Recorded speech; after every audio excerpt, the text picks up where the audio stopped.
एक समय की बात है। चंदनपुर नाम के एक छोटे से गांव में दो चोर रहते थे, रामू और शामू।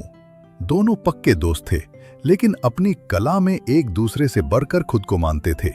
गांव वाले उनसे परेशान तो थे, लेकिन वे इतनी सफाई से हाथ साफ करते थे कि कभी पकड़े नहीं जाते थे। गांव में एक सेठ रहता था, गिमरमल, जो अपने कंजूस स्वभाव के लिए मशहूर था।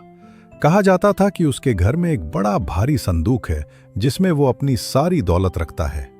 एक दिन रामू ने शामू से कहा, भाई, छोटी मोटी चोरी में क्या रखा है? आज रात सेठ गिमरमल का वो भारी संदूक उड़ाते हैं। सुना है उसमें सोने के सिक्के भरे हैं। शामू की आंखों में चमक आ गई। उसने तुरंत हामी भर दी। अमावस्या की घनी काली रात थी। रामू और शामू दबे पांव सेठ के घर में घुस गए। उन्होंने देखा कि सेठ के बिस्तर के पास एक विशाल लोहे का संदूक रखा था। दोनों ने इशारों में बात की और संदूक को उठाने की कोशिश की। उफ, ये तो बहुत भारी है, रामू ने हांफते हुए फुसफुसाया। शामू ने दांत भींचते हुए कहा, अरे भारी है तो क्या हुआ?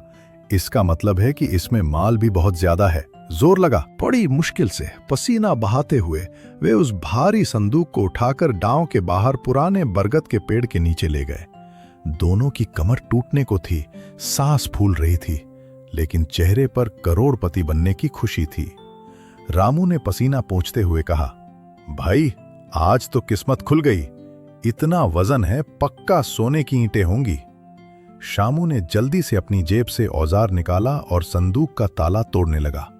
खट खट खट, और ताला टूट गया। दोनों ने दिल थामकर संदूक का ढक्कन खोला, लेकिन अंदर का नजारा देखकर उनके होश उड़ गए। संदूक के अंदर न सोना था, न चांदी और न ही पैसे। वो संदूक ऊपर तक बड़े बड़े पत्थरों से भरा हुआ था और सबसे ऊपर एक कागज का टुकड़ा रखा था। शामू ने कांपते हाथों से उसे उठाया और मशाल की रोशनी में पड़ा। उस पर सेठ गिमरमल ने लिखा था, मेरे प्यारे चोरों, मुझे पता था कि तुम एक दिन जरूर आओगे। तुम्हें खाली हाथ भेजना मुझे अच्छा नहीं लगा, इसलिए ये संदूक पत्थरों से भर दिया है। कम से कम तुम्हारी कसरत तो हो ही गई होगी। रामू और शामू एक दूसरे का मुंह देखने लगे। पूरी रात मेहनत करके उन्होंने सिर्फ पत्थर ढोए थे। वे अपनी बेवकूफी पर रोएं या हंसे, उन्हें समझ नहीं आ रहा था।